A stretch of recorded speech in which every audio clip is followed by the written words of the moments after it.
Hello mga ka-artsies! Here's our sunflower tutorial using 4 cm satin ribbon. Here are the materials needed plus hot glue pa mga sisa, hindi ko lang siya nailagay. And then depende kung ano yung gagamitin yung stick, either barbecue stick or floral wire. Depende kung paano nyo ilalap yung inyong sunflower. Let's start. Use the 4 cm yellow gold or golden yellow satin ribbon. I-roll nyo lang siya sa card, pwedeng ATM, credit card, ID card, Advantage card, or any card mga sis. Basta yung length niya is 8.5 cm. We need 16 petals to make sunflower. This is only one way on how to make sunflower mga sisa. Marami pang ways or kung paano i-cut and i-fold yung inyong ribbon. Fold nyo lang into half yung na-cut na ribbon and then cut nyo siya ng pa-slant. Parang ganito mga sis.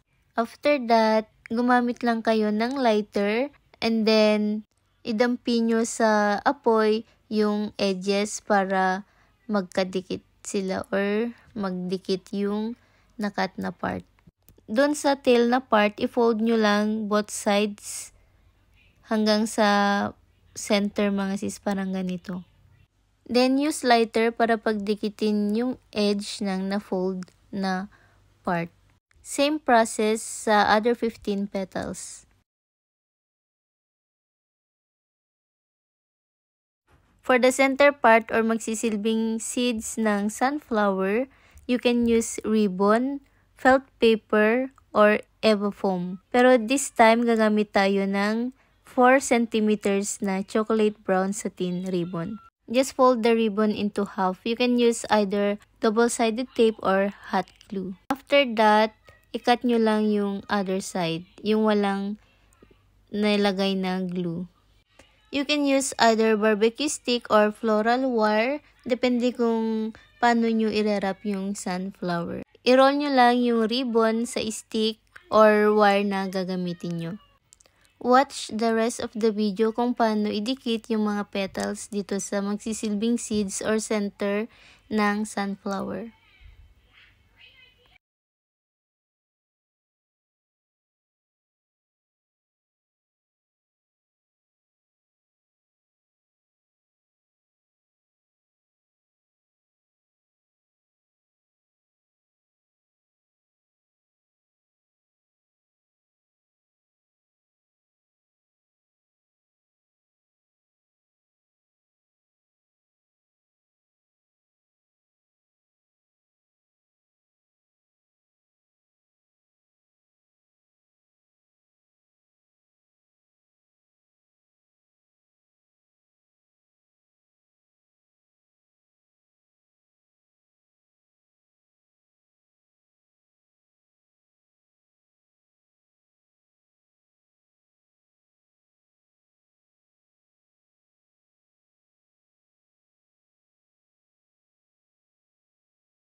Ganito yung magiging itsura ng sunflower if ni-roll nyo siya ng pa-landscape. And then, ito naman if pa-portrait mga sis. Follow me for more tutorial videos and tips.